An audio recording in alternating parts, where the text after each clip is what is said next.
one of these days I will finish the tweet before we start the How do show. you just not talk while the audio's going live? No, it's fine. I gotta fucking time. What do you? Like What are you trying to? You're trying to nail the intro for once in our entire life? Hey, it's we not gonna nailed it, like, happen. Just trying. Special guest Gary Whitta joins me on today's morning show. Come watch Twitch. Hold on, hold on, everyone. Twitch.tv/kinda funny games. There it is. And we'll put Gary Whitta. Do you have a GIF in there? Let's see. No, it's fine. You're not doing a show right now. Oh, great. Keep focusing on your thing. Why not? You're gonna get Last Starfighter. How about that? A classic.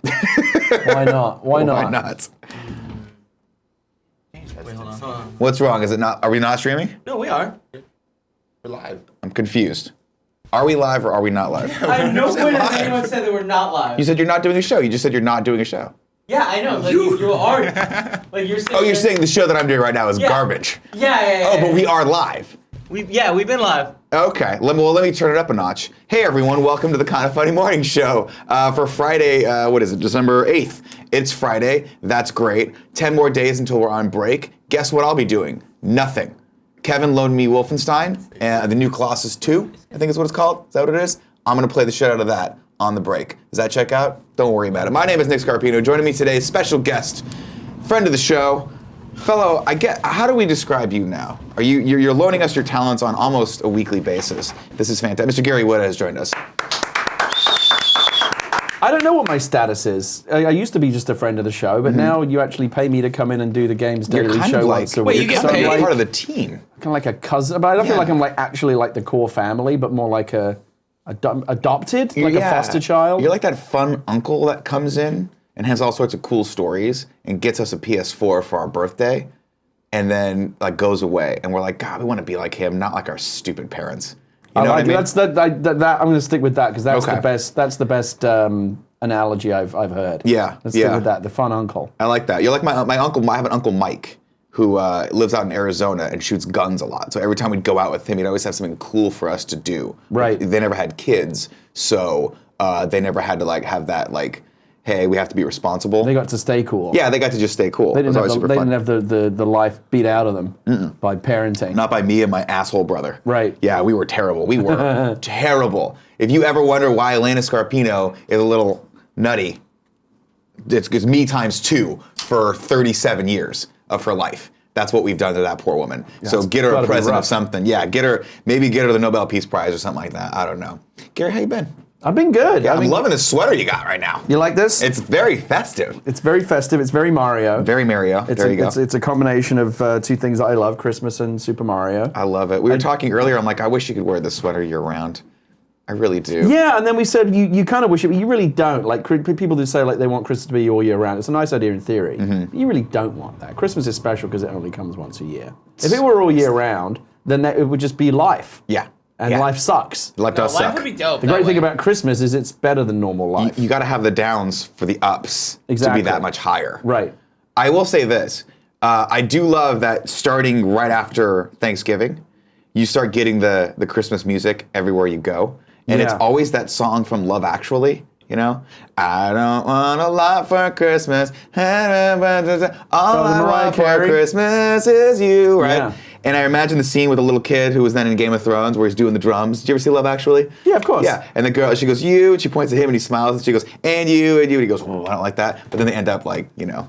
If you could, I've always thought if you could It's good write at a the hit. You remember you ever see the Hugh Grant movie that was based on the book about a boy? I've seen every Hugh Grant movie. Hugh love Grant, Hugh if Grant. you remember in that movie, he was kind of he just lazed around all day, didn't do anything, but Yeah. he was rich because his dad, wrote wrote that the Christmas song. Yeah. Because as we see it at this time of year, you hear it all the time. Like, All the time. Simply having a wonderful Christmas time is, if that were not a Christmas song, if it were just like a regular song, it wouldn't be getting it. It wouldn't be like the royalties would not be what they are. It would also But would go away. At Christmas, we just play. If it's about Christmas, doesn't matter if Love it's good it. or bad. We We love it. just want to hear it.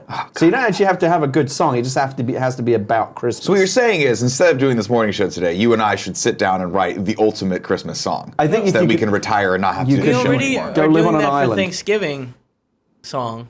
A Thanksgiving song? We do, but where is that? Is We Andy talked still about working doing on that it? as I well. mean, yeah. he's got almost a whole year Does he? now. Well, in our time, we're running out of time. If we have a year to do something here at Kind of Funny, we better have started 6 months ago because we're not the best at I think hitting if you guys were to deadlines. release a Kind of Funny Thanksgiving single and accompanying video, that I think that could be truly. Gary, I shit you epic. not. We've got our best man working on it. Do you really? Are you Gary, we have working on top it? men. I'm looking Top at you in men. the eyes right men are now. working Top on it men right are working now. on this right now. As I'm we very speak. excited about this. Maybe you guys can retire early. We'll see. You could start the whole tradition of It will like be out Thanksgiving. early Thanksgiving next music, year. right? You could have the Thanksgiving number Late one. next year, super single. late. Is there, name one. Here's what I'm November saying. next Name year. one Thanksgiving song. All right, I can name 50 Halloween songs, 50 Christmas songs. Yeah. Name one song Name about them. Turkey Name Day. 50. 50 Name 50 Halloween songs. Halloween songs. Greg, write 'em Thriller. down. Look, I mean, here's Monster the Mash. here's the classic example. Okay. Look, You're at look- 2. What? for Halloween. Oh, I mean, there's a bunch. I mean, here's the thing: we're so desperate for Halloween songs that we even co-opt things. Like, remember, Rockwell? Somebody's watching. Oh, I yeah. always Somebody- feel like somebody's watching me. Yeah. That's not really a Halloween song. It's just kind of creepy. Kind of creepy. It's just like, yeah, but you're it got stalking co-opted. It gets played at Halloween every year. Somebody blew There you my go, mind three, the other Kevin. day when they told me that you've never actually heard the Monster Mash. Really? You've heard a song about the Monster Mash.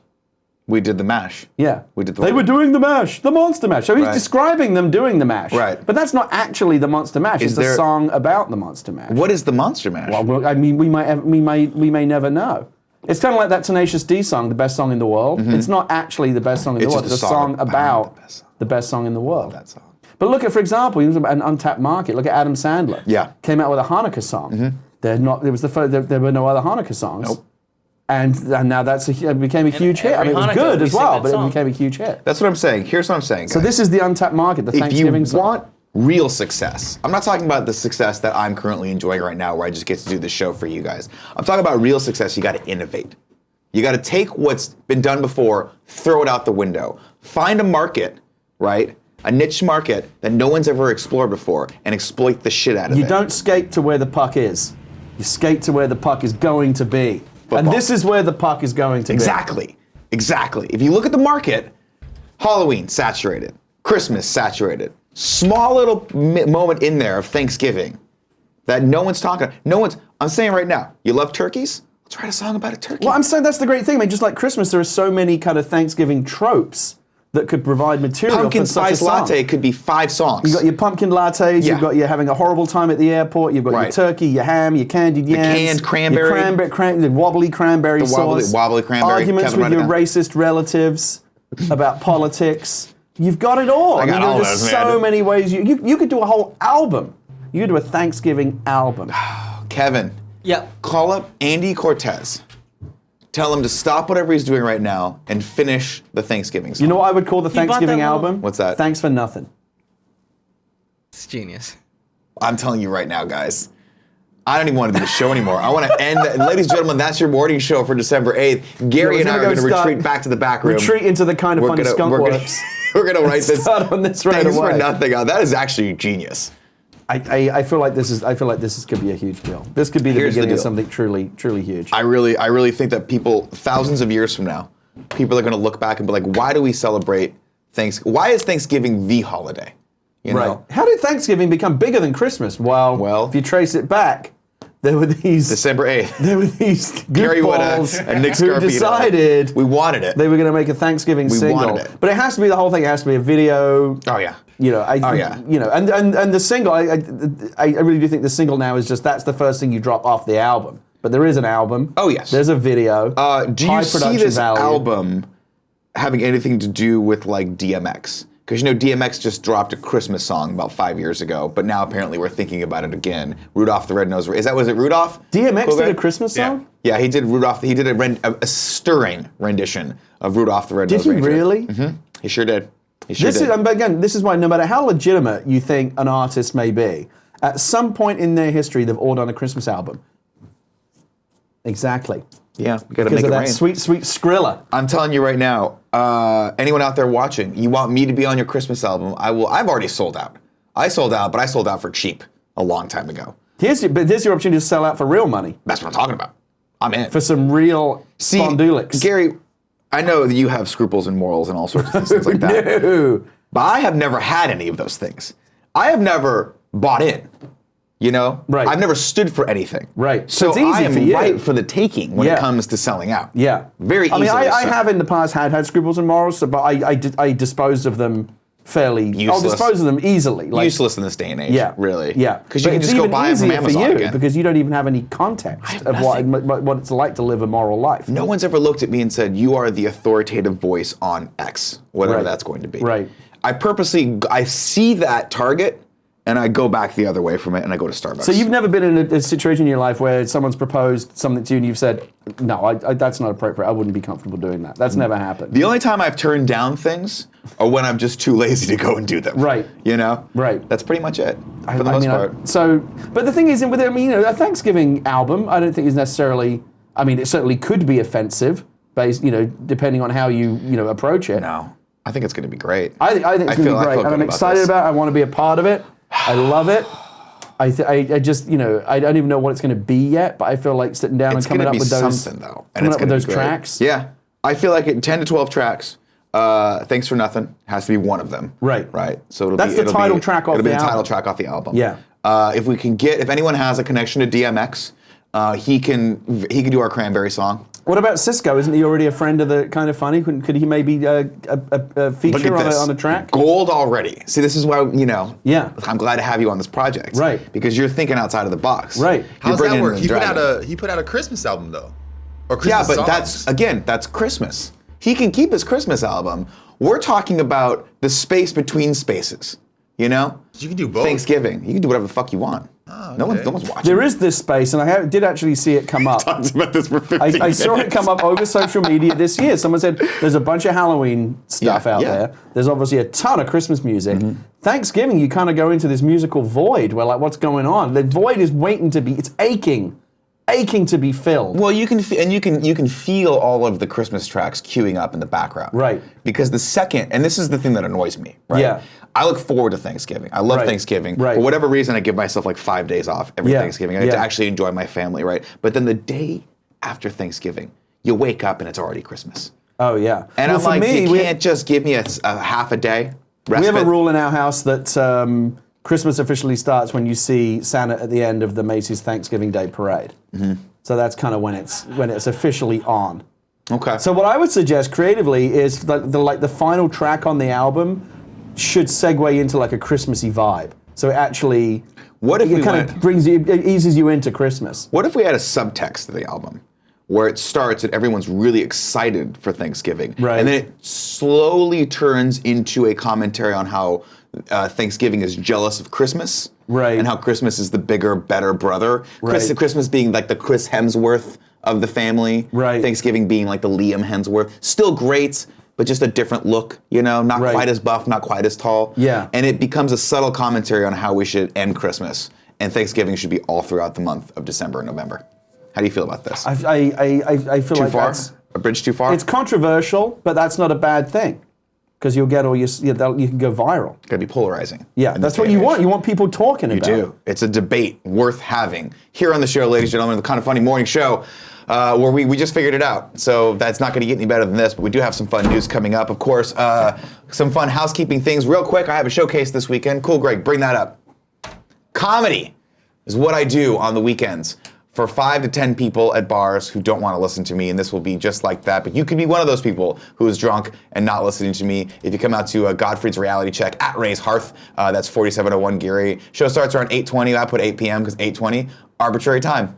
Doesn't make sense, doesn't look cool. 8 p.m. to 10 p.m. There you go. Come out, have a drink with us. Tim will be there. Kevin will be there. Cool, Greg, you coming? Hell yeah. Fantastic. What is your stand-up like? Is it observational? What kind of humor do you do? I do Very bad humor. Bad humor, Yeah. unfunny. Yeah, unfunny. Painfully unfunny. Kinda unfunny. It's a lot of, as you would imagine, I like to tackle taboo subjects a little bit and have some fun with that. Okay. But I have been conservatively failing for the last 8 months at it. So every time in what sense? Like in you that bombing? I go and I bomb a lot. Oh, really? I bomb a lot. That's got to be awful. Like, but you've got to be able. Part of the skill, I imagine, of being a stand-up or something you have to develop is the ability to power through. You got to take it. And that's actually, all kidding aside, part of the reason why I wanted to do it, because I wanted to get better at this. I wanted to get better at hosting and feeling more confident. And there's nothing that makes you more confident at talking to a camera than talking to real people who aren't paying attention to you. That's way more intimidating. It's way more intimidating. Because there's a lot of people listening to us and watching us right now. But I can pretend like but they you don't can pretend exist. that they're not really. I'm not thinking about them right now. I'm performing for one person right now, Cool Greg, and he's not even paying attention to me. Right. He's got a hood on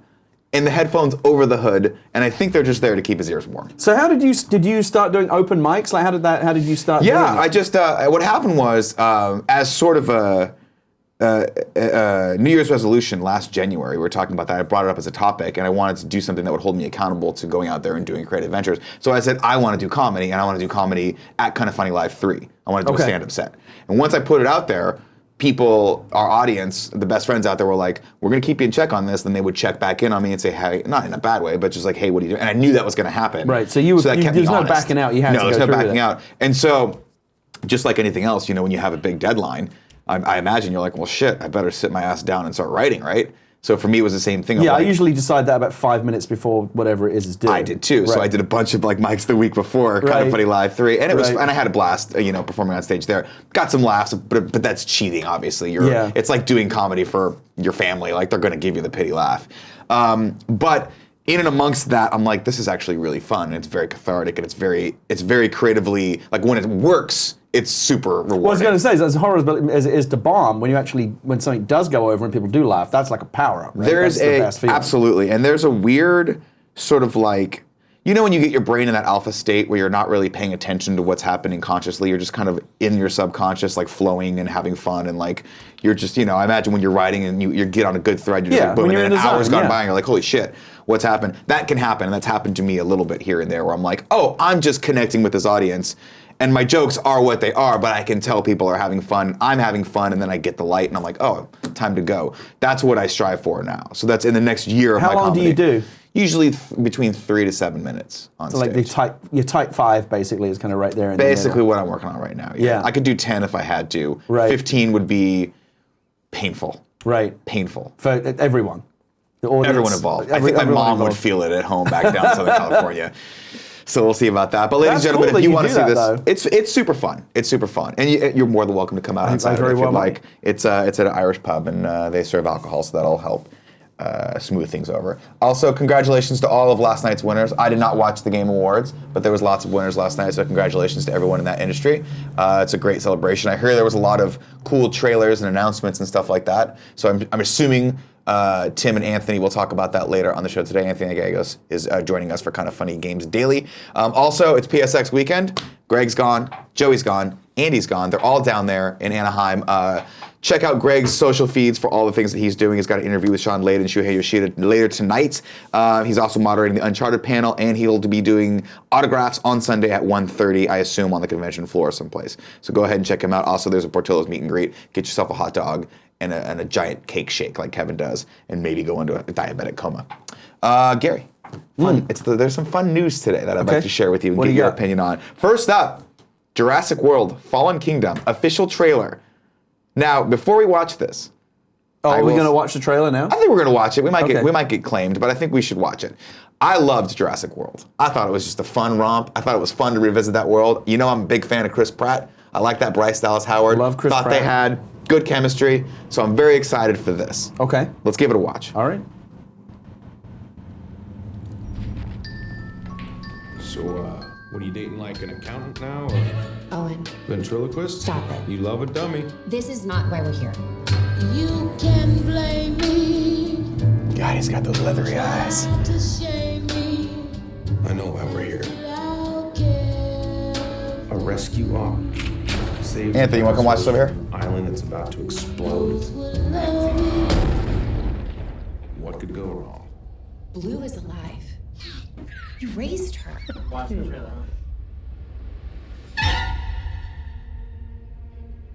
Do these animals deserve the same protections given to other species? Or So this is Lost World again, basically? die? I think so. These creatures were here before us. Yeah, boy. There he is. If we're not careful, They're gonna be here after.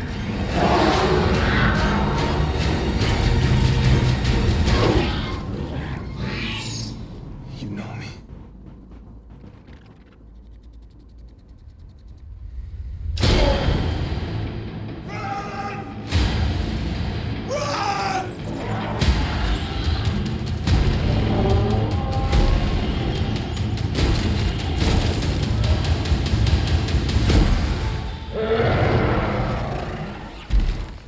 What's that thing? Dinosaur.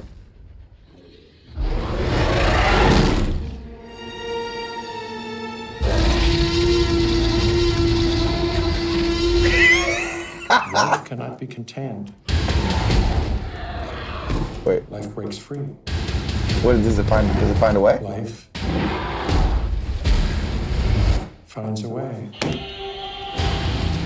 It sure does.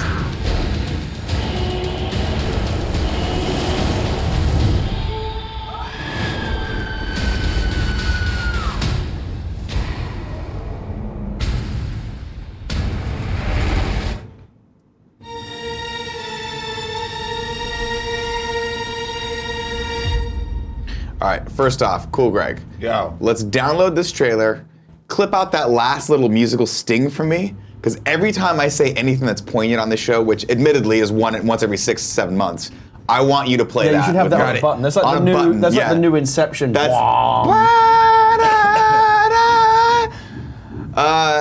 You had me at Jeff Goldblum.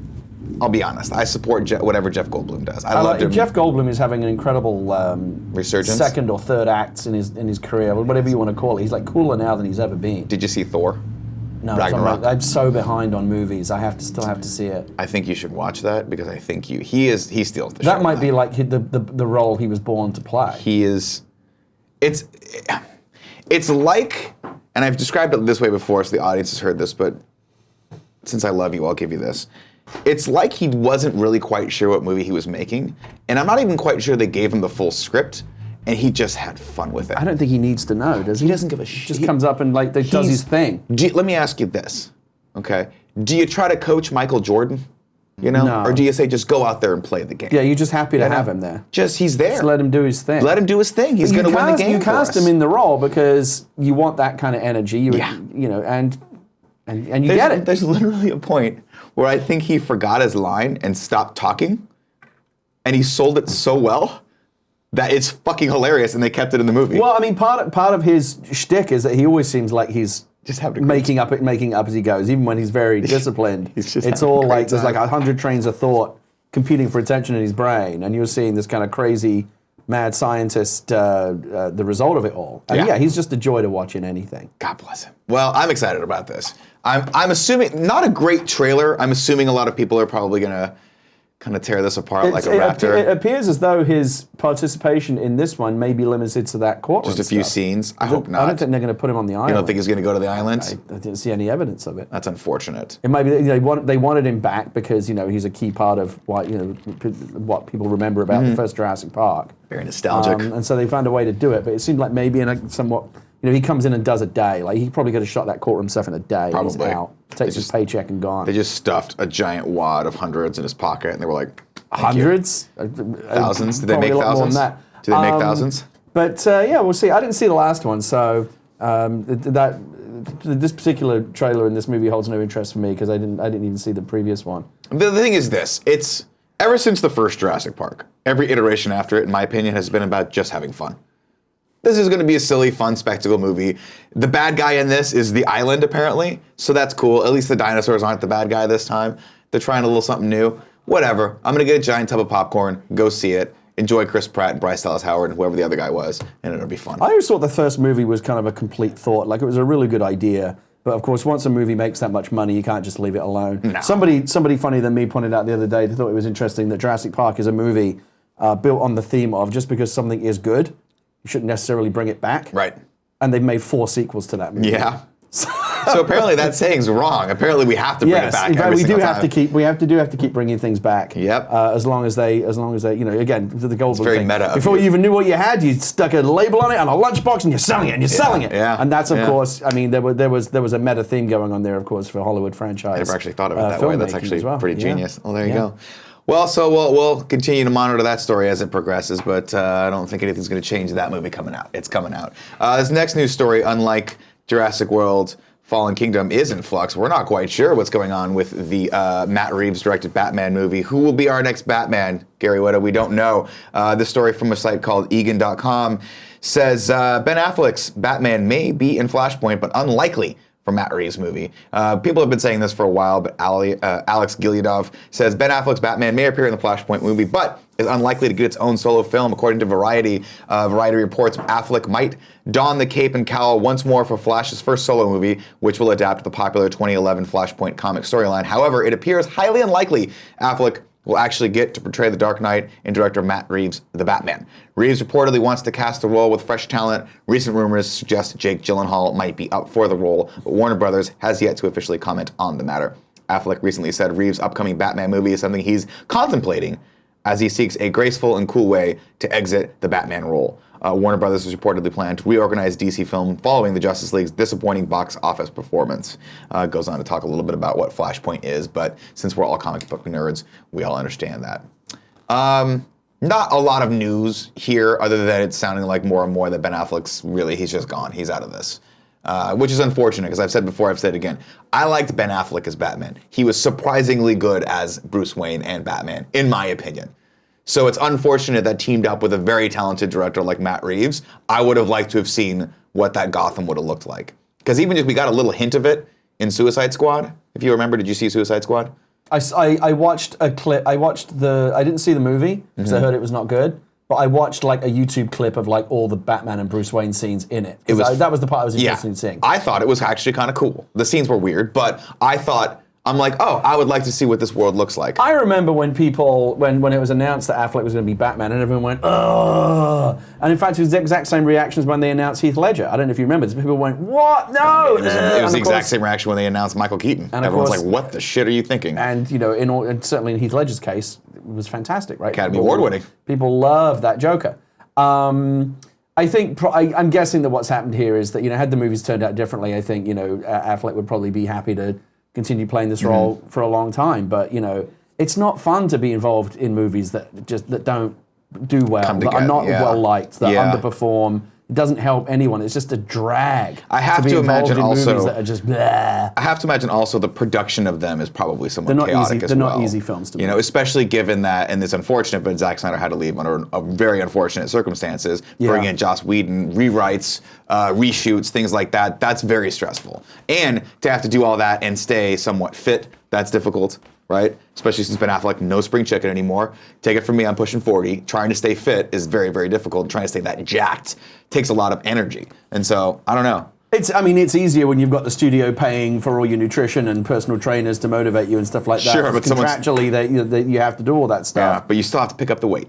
That's all I'm saying. At a certain point, you still got to get up in the morning. You still got to do the work. And you got to do the deadlift, and that's difficult. And I think he also complained a little bit about, because remember, he was supposed to direct the standalone Batman movie. Right. And he was like, it's really difficult to get in and out of the cowl and be so he went from directing and acting to maybe now I'll just be in it, and now maybe won't even be in it. Won't do it either. Again, it's like it's not, obviously the overriding narrative of these films, Batman, Man of Steel, Batman vs Superman, and now Justice League has been that they're considered to be a disaster. Yes. Right? They have not worked out. They're disappointing. So why would you? It's very difficult to turn that around. Whatever plans they have to salvage or reboot or kind of turn the corner here, I don't know. But if I was Affleck, I'd probably I think I'm done. Why would I keep doing these? I don't blame him. I can't blame him either. But we'll see we'll see what happens with that. Spoilers, it's probably going to be, Jake Gyllenhaal coming in. I can't see Jake Gyllenhaal looking at this and going, that seems like something I want to do. It's easy, I think in some ways it's fun. I'm thinking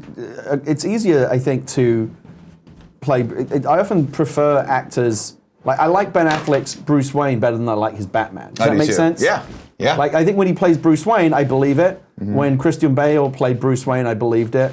When you put him in the suit and start making him talk then it becomes harder to believe. Yeah, it's a little, and it's that weird, almost uncanny valley, because you're so aware that it's Ben Affleck, And this is the Right. problem I have, is that Henry Cavill coming in as Superman, I was not very familiar with him. Obviously, my wife had seen him in like The Tudors, I think he was in. And he had done some other stuff. I think he did another Zack Snyder film. But I really didn't know who he was. So I'm like, okay, he's Superman to me. But when you see Ben Affleck, I can't help but think it's Ben Affleck in a Batman suit. Well, you know and it what's- makes me giggle a little You know what's bit. weird about it is It's the guy from Mallrats. whether it be comics and even just particularly talking about movies, what's interesting about it is you never get to, as an audience member, you never get to experience the character of Batman the way everyone in the Batman universe does, which is to say you don't know it's Bruce Wayne. Right. Right? Which is which is a very different way to look at it. Interesting. When you see Batman in the movies, you're very aware that that's a character playing Bruce Wayne playing Batman. But I guess Jim Gordon does know, but like the criminals and the other people in the world, that's just Batman, and that's a terrifying character. Right. And in a different universe, how cool might it have been, like if you didn't know the origin, if like halfway through a Batman movie they took it, oh my god, it's Bruce Wayne? Right. Like you actually, and you experience Or it they the way throw it that for a people living, in the takes it universe off, would, and oh my it's god. Harvey Dent, yeah. Like, but it's no mystery for us, and so you're always thinking of it, you're always seeing the character through the eyes of someone who knows it's Bruce Wayne, which Right. is the way that no one in the universe, other than Alfred and Gordon and maybe a couple of others, would ever know. And so you never quite get that mystery. I always like the take on that everyone always talks about, where Batman is the real character and Bruce Wayne is the costume. I always thought that was an interesting way of looking at it. And if someone were smart enough to cast me in the role and somehow figure out how to make me 6'4" instead of 5'8", that's how I would look at it. I'm playing Batman. Bruce Wayne is just another mask that I put on. Yeah, because Batman is who he really wants to be, Right. right? He wants to be the nightmare, Right. Who's out there terrorizing He doesn't want to be the criminals. playboy with the but he ballerinas. has to maintain this visage of being this kind of diffident, playboy who doesn't care. I mean, actually, I thought Nolan movies did that quite well. There are times when he has to really lean into being the Right. And the you feel how stupid painful playboy. it is for him to do In that. the That was same way really that good. Superman, always when I always felt like the Christopher Reeve. Clark Kent was the best version of it because he was such a dunderhead that it was actually a really great camouflage. You bought it. Even though the whole joke about Clark Kent and Superman is like, oh my God, you're Superman because you took your glasses off and suddenly I see you for who you are. But that was the genius. There's a great moment in the first Superman movie when Clark goes to, it's either the first or the second, maybe it's the first, when Clark goes to visit Lois. And he does this thing where he takes the glasses off because he's going to tell her. She's not in the room at the moment, but he's going to tell her. And he takes the glasses off. And as the glasses come off, his whole demeanor changes. And suddenly he lifts himself up. His posture changes. And it's not just the glasses. You realize that as Clark Kent and Superman, he actually carries himself completely differently. And he is a completely different character. And that's why you don't put the two things together. Because you see the guy that's like constantly, oh, right away, Mr. White. And he's like completely clueless. You never think that could be the same guy who's like the ultra confident Superman. Yeah, I believe that was the second one, right? Because that's the I one think where it he was the chooses second to give up his powers. He was and then that close Zod to comes telling back. it. And in fact, the fire scene where he reaches in and he grabs, and she's like, wait, why isn't your hand burnt? And he's like, well. I think he wanted to tell her because Superman would never stumble, right? No, I think he did that deliberately. scene. It's like he had to find out. I miss those movies. I always thought Go back and watch Tarantino those. had a great take on that in Kill Bill. I mean, he does the whole speech about how the bumbling Clark Kent is Superman's commentary on the human race. It's like that's how he really sees people. He thinks they're stupid and clumsy. And as an alien looking at a different species, Right. like you guys are. Like, if I'm going to fit in among you, Yeah. I have to be really stupid. Yeah, I have to dumb down to my intellect camouflage by about myself, 100 yeah. points. Yeah, Yeah. that makes sense. Cool, Greg. Bring up this next image. First look, Aquaman. Cool. Looks like Roman Reigns. He does look like Roman Reigns. That's a wrestler, right? Yeah. Okay, cool. There you go. This is from the standalone. Aquaman Apparently, film. this is from the standalone Aquaman film. Not much here, just Jason Momoa looking like Jason Momoa. looking like Aquaman in the movie we just saw. Yep, there you go. Cool, Greg. Next image. I'm more excited about this. Click it over. Ooh, this is really wide. Low res. No, you're zoomed in on this for some reason. Sorry, I don't know how to do that. I'm not Hit command or control minus on the image. Keep going, keep going, keep going. There it is. Boom. There's the whole family. The whole family's here. I'm very excited about The Incredibles, not the least of which because it's my favorite Pixar movie, but also because apparently it picks up right where the last one left off. Well, I mean, the kids haven't aged, have they? Look. Nope. It's supposed to literally pick up, like, I guess it picks up literally, like, where, remember Jack falls from the sky? Right. They figure out he has powers. The teaser of it is Mr. Incredible going, you have powers. And that's, I guess, Oh, so how the it's movie's. completely contiguous? Apparently it's going to just start with the mole people in that fight or whatever it is. But I'm very excited. I freaking loved The Incredibles. It was great. I feel like that's one of those, you want to see how a good superhero movie's written? Boom. Is it Brad Bird again? Okay. Oh, I don't know, actually. I don't know if Brad Bird's directing again. I assume so. Cool, Greg. Yeah, Bring up the IMDb for Incredibles 2. got it. There you go. And while you do that, Yeah, The Incredibles is obviously one of the better movies. This image is great, but I mean that could just as easily be from the first film. Right? literally they could have Not just really comped showing us in anything the new kid yet. in the costume, and that's pretty. That's pretty. Oh, much I guess it. that's the one thing that's new, the right? only Is the thing that's baby new is is the in baby, the is yeah. in the costume, right? They brought Jack back in. Yeah, Brad It is Bird. Brad Bird. Okay, cool. It's gonna be good. Yeah. Brad Bird Sam knows what Jackson he's- is back. Yep. Holly Hunter, all our favorites. They got the gangs all here, man. It's great. That's the great thing about the animated world is you just get everyone back in a room for like a week, and they're good. They're ready to rock and roll. So I'm very excited about this. When did that comes out in 2018? That's great. Before we get to this next news story, which I do want to kind of go a little more deeper into, I did want to mention a quick shout out to the cast and crew of Psych the movie, which I watched last night. Huge shout out to you guys. It was like coming home again. I tweeted out that I was 18 minutes into the film. I realized that I left an S off that minutes, but don't kill me. It was like midnight last night when I finished. They did a great job with this. They could literally bring this show back, no further preparation, not skipping a beat, and it would be just as good as it ever was. So I'm just saying right now, you the audience, how do we start the campaign to bring this show back? Hashtag bring back Psych is all I'm saying. Let's do it. I loved the movie. Was it great? Just as good as Psych's ever been. That's what it was. That's my mini review on that. Okay, this next news story. This is where I'm going to need your intellect for this because this is breaking my brain. My intellect? Quentin Tarantino's Star Trek will be R-rated.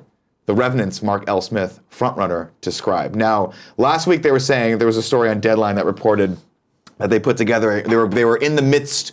Him and J.J. Abrams were in the midst of putting together a writer's room to hear Quentin Tarantino's idea and make that come to fruition. Right. Well, apparently this is moving very, very fast. So Paramount seems to be very interested in making this work. Deadline reports again another exclusive after Deadline this week revealed that Quentin Tarantino's pitched a Star. Oh, that was this week. Wow, it's been a long week. Star Trek film to J.J. Abrams, Paramount. The whole thing is moving at warp speed. I see what you did there.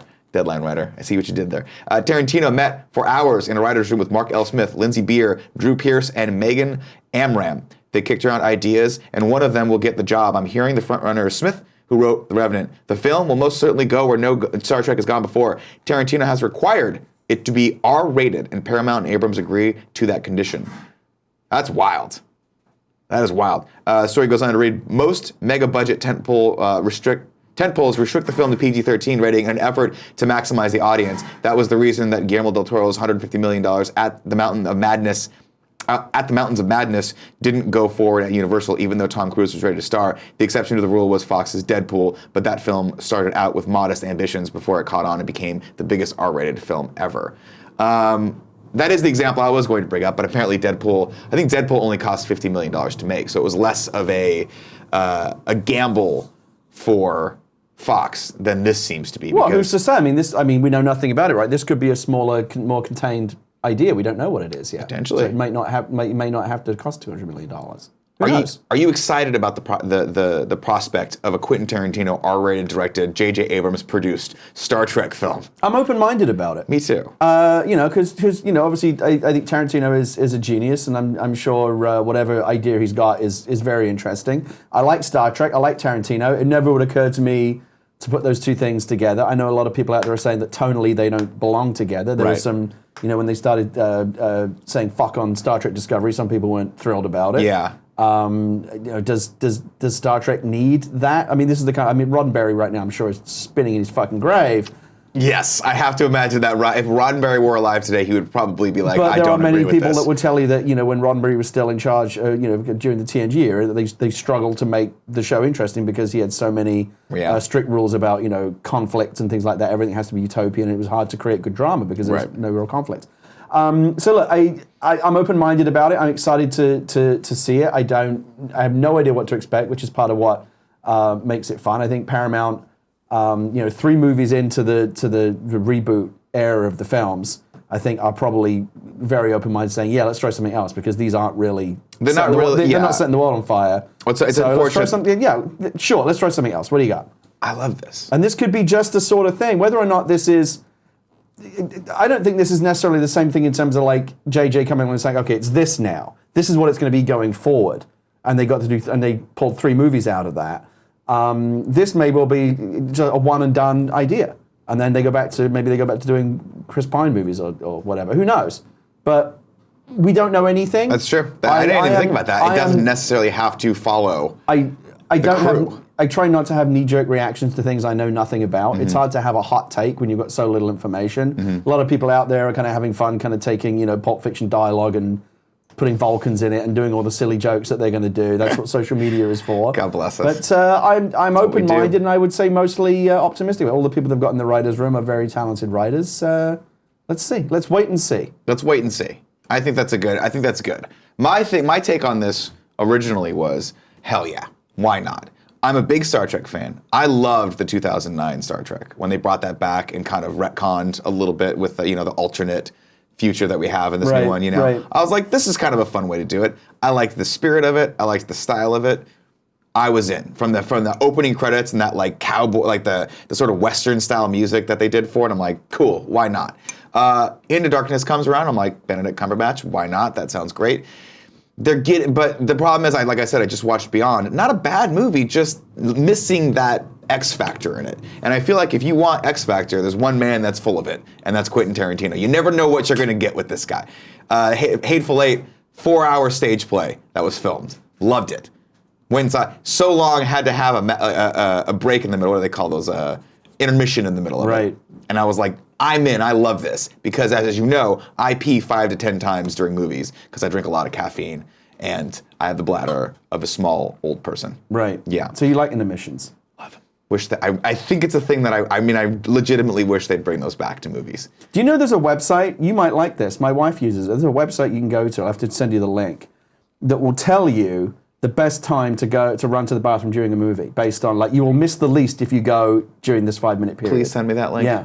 Because inevitably, if you were to see me at the movies, what you would see is a very attentive viewer, and then about an hour in, start to fidget a little bit. Yeah. Then about an hour and 5 minutes in, you would see me get up, politely walk to the end of the aisle.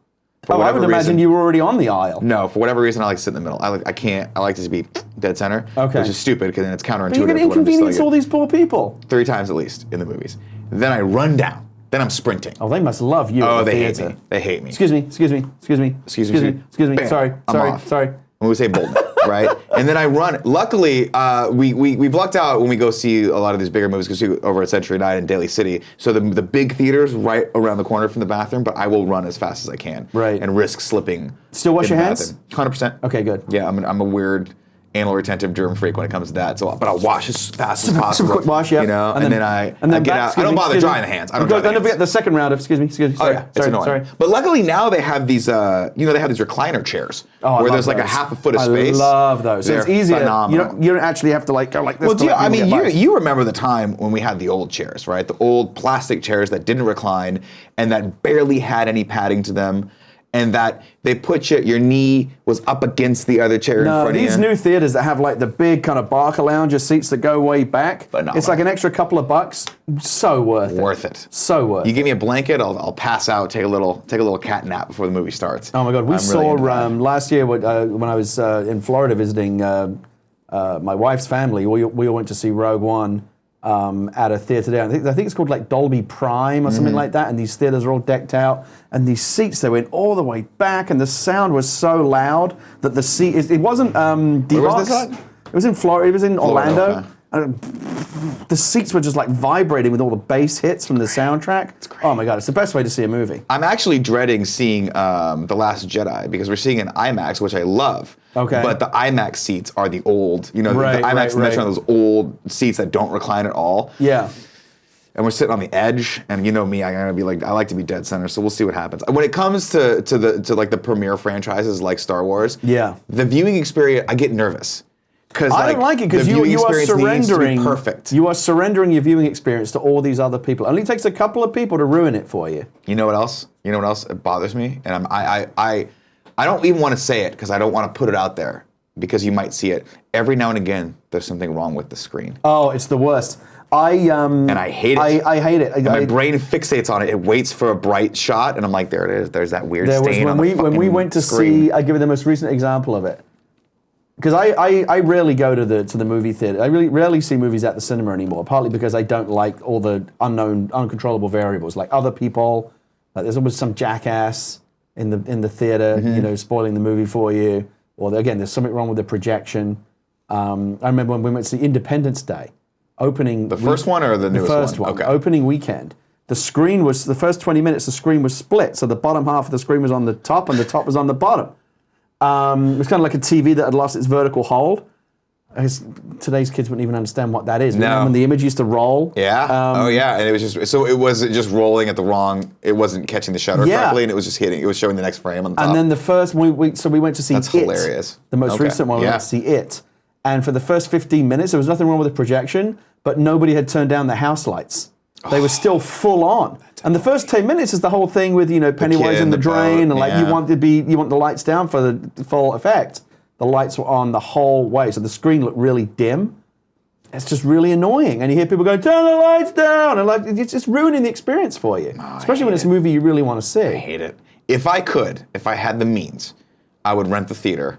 Oh yeah. And just sit there with 3 of my friends, and that would be it. This is why when I go, I usually, if it's a movie I really want to see, I will wait for it to die, wait for the craziness to die down, so it's not busy, and then I'll go whatever the first morning is, the 9:30 a.m. show, when there's virtually no one else in there. That's how I prefer to see a film. Oh, I do that all the time with my wife. We call it the kids and old people show. Yeah. And we love it. Yeah. We love it. If I could see the movie before I have breakfast, fantastic. I don't get anything out of the experience of like, horror movies and comedies are good when it's fun, when like everyone's laughing along and going, but like when it's just a big movie, like a Star Wars or whatever, people going, raw, like that to me doesn't add anything to the experience. I just want you all to shut the fuck up, turn the lights down, and I just want to watch the movie. Let me do my thing. Yeah. Did you see The Disaster Artist yet?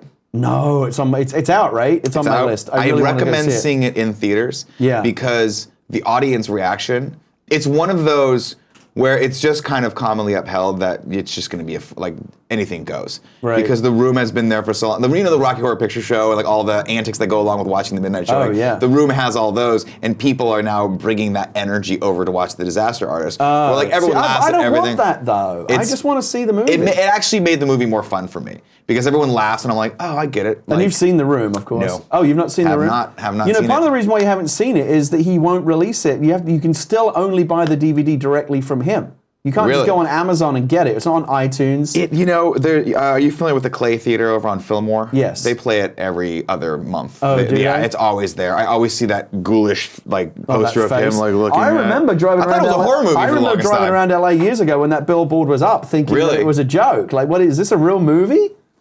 And then for a while, it was a big thing in Hollywood. Like someone's got a DVD of The Room, and people would get together and watch it because it was legendary. Well, apparently it is every bit as good as everyone says it is. But I like The Disaster It Artist. also gave gave Disaster Artist created my favorite tweet of 2017. Which one? Which I can't remember who it was. Someone will go find it. It said the reviews for the Disaster Artist are in. It's receiving high marks.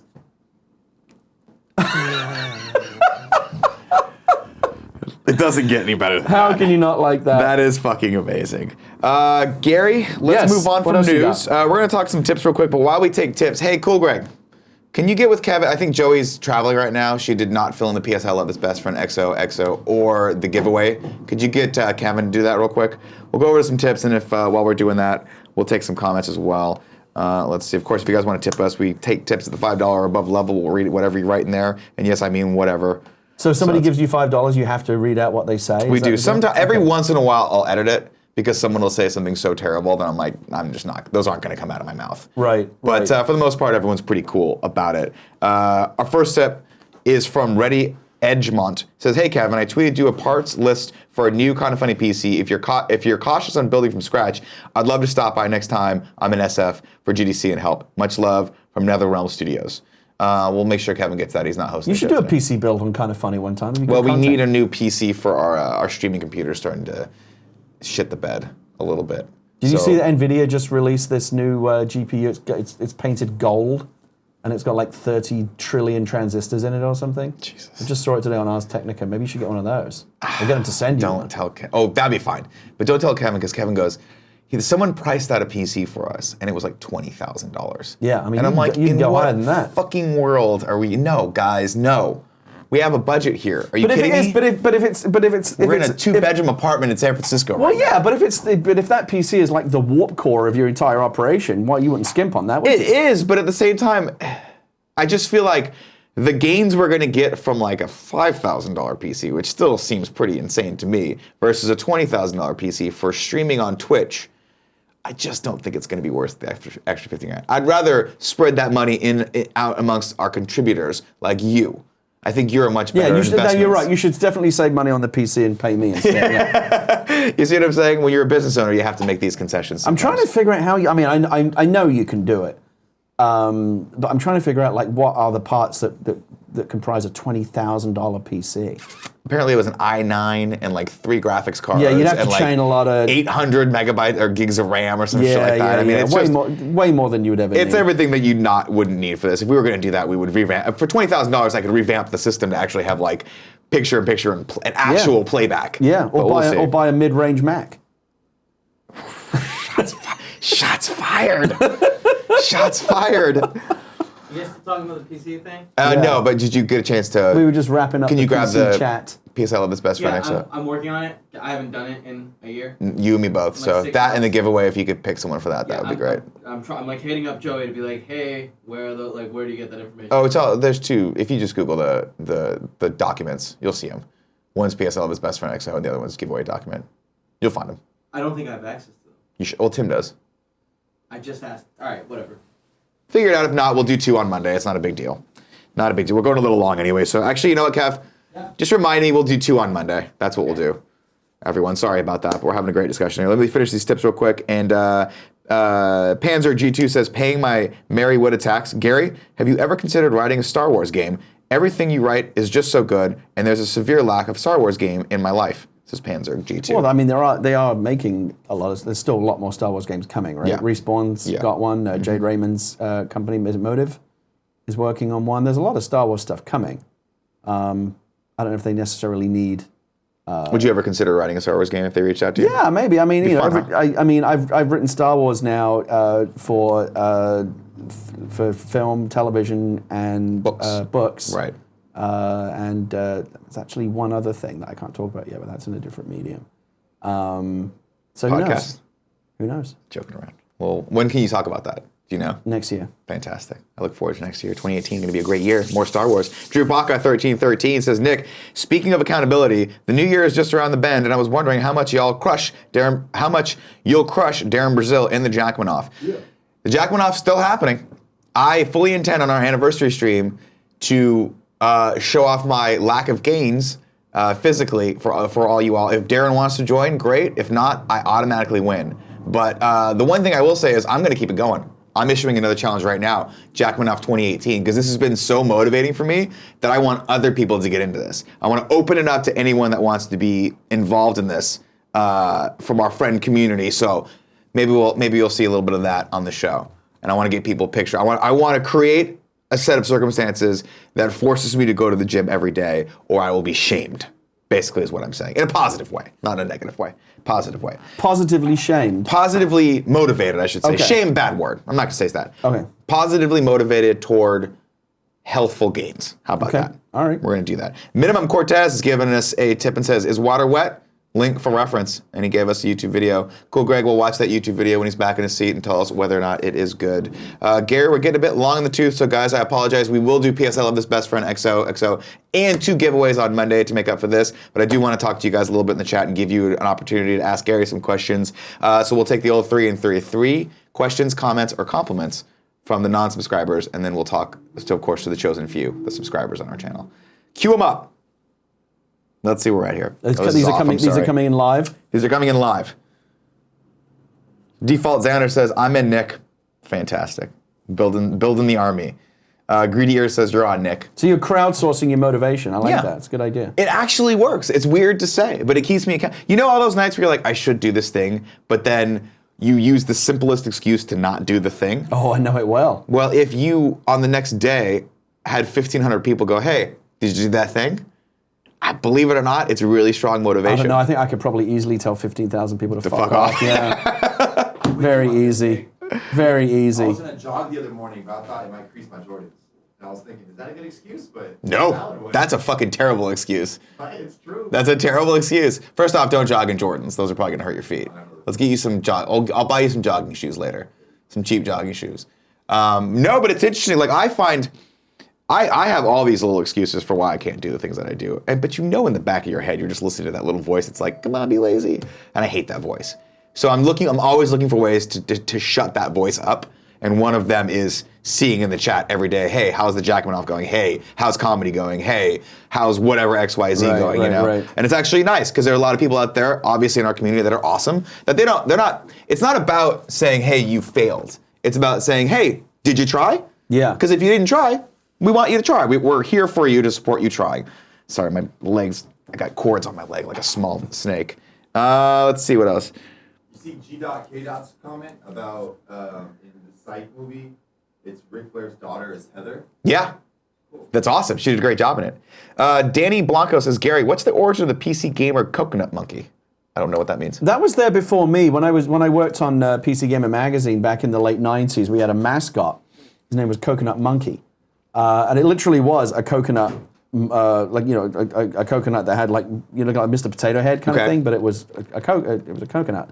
And I think it was something that our publisher of the magazine at the time had brought back from vacation or something, and it just sat on the desk, and then he became our de facto mascot, and we put him into CG, and he was like a little character that took you through the CD-ROM, the cover disc that we had on the magazine every month, and he was out, and we applied him to a lot of different stupid. Anytime we did something really stupid, it was branded as a Coconut Monkey venture. Yeah. So he was your Kevin, basically. I don't know. Is that how Kevin's viewed around here? Kevin is viewed as basically a coconut monkey. Yeah. Okay. He's just an absurd human being that we use to show people how absurd life can be sometimes. Right. Yeah. Right. Yeah. There was a game that Coconut Monkey was developing for us for a long time called Gravy Trader. Okay. And it never came out, but I keep hearing that it's still in development. It may actually come out one day. But no, he was our mascot. He was all over PC Gamer in the late 90s. I don't think he's there so much anymore. I don't know. We've been through a lot of editors since me, but he was a very popular character. As you can see, people are still asking about it. They are indeed. Panzer 2 says the coconut monkey is awesome. IBF Schauncer says, ask Cool Greg his shoe size, and I have some Brooks he can have. They're high-end running shoes. 11, he says. That's my shoe size. Yeah. Tom wins again, says lost 15 kilograms since I met Nick at GDC, but need to work on muscle gain now. God damn it, I'm missing HQ Trivia. The things I do. What is HQ Trivia? Oh my God, have you not tried HQ Trivia? No, I don't need more distraction. I'm distracting enough in my own life. It's I don't need more distractions. It's a live trivia game that is played every day at 12 p.m. and 6 p.m. Pacific with a live host. And it's full screen on your phone. Really? And it's like Who Wants to Be a Millionaire? He asks you 12 trivia questions, and if you get through to the end, you win real money. I've won a little bit of money playing it. It's really fun. So usually a $1,000 prize pool twice a day. Okay. Usually about 20 or 30 people answer all. I think I won $10. First time I won money, I won like $3 the second time. But it's, oh my God, it's like the big thing right now, HQ Trivia. You gotta I had no idea this was happening. Get it on your phone. There'll be another game. There's a game right now. There'll be another one at 6 o'clock tonight. I'll tell you who would probably be very happy if I had that on my phone. Andrea Renee. She's always poking her head in here saying, you got to wrap it up. And I always go past noon. So if I had that milestone, like if I had that marker on my calendar. That's how I know it's noon, because I just got my HQ Trivia alert. Well, let's get you out of here. We just wanted a subscriber only mode. Let's take a couple. Of course, if you guys want to be a subscriber, you get Amazon Prime. Do it. Gary, who's your favorite Star Wars character? Says Spasmgasm440. It's a hard one. I don't know. I should have a better answer to that because I do get asked it all the time. Akbar? Akbar. Yeah. Bold. Yeah, I actually tried to put him in Rogue, but then we found out after I wrote him into Rogue One, JJ got to him first. We found out afterwards that Akbar was in Force Awakens. He'd already used him. And so that's how, but we still wanted to have a character like that. That's how Admiral Raddus ended up in Rogue One. That was originally Akbar. And then we thought, JJ got to Akbar first. So we created Admiral Raddus instead. JJ. Always taking He's all like the Newman. good. Newman. Always taking all those good characters. We have 2 minutes left to start the trivia. Wingfan191 was saying, we Americans don't do kilograms, says Justin Ryan Beer. It's true. We have pounds, which makes no sense. America really needs to get on the metric system. We fucking it's so much simpler. We do. Nick, the Game Awards produced a genuinely fun clip yesterday. Please watch it. He gave us a clip for that. Is it the Fuck the Oscars clip? It might be. Let me see. That's the one that I've been seeing a lot of. I'm guessing it's that. Oh my God, the disaster artist. Shout out to Megan Mullally. She looks fantastic. Let's see. Yeah, it is. Is this it? You want to pull this up real quick, cool, Greg? Let's watch this. Jeff Keighley, I swear to God, if you claim us for this, I'm calling you directly. It's a 5-minute clip. We're not going to watch all of it. No, we're not watching that. Okay. Forget it. I'll watch it later. Thank you for that clip, guys. No, we're not going to go into that one either. You know what? Gary will be back on this. There's lots of good questions here that are actually would be very, very good. I'd love to hear you. This Batchild said, Gary, how would you have fixed Jar Jar's issues, quote unquote? We won't go into that though. Issues? What were his issues? Well, the issue that everyone hates Jar Jar. Oh, everyone hates him? Yeah, Okay. I think he was just a bad character.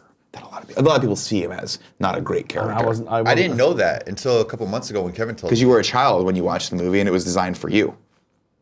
The character of Jar Jar was designed so that you could have a goofball character to watch and be like, great.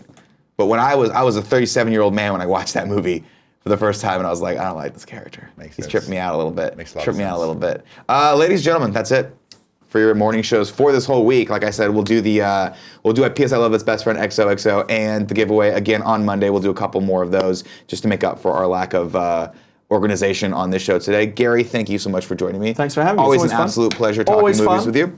Gary will be back either on Games Daily or the morning show, I assume either next week or in the new year. I will be back in about 5 seconds to read subscribers, and Anthony Gallegos joins us for Kind of Funny Games Daily with Tim Gettys in about 10 minutes, so stick around for that. Love you all. Have a great weekend. Bye.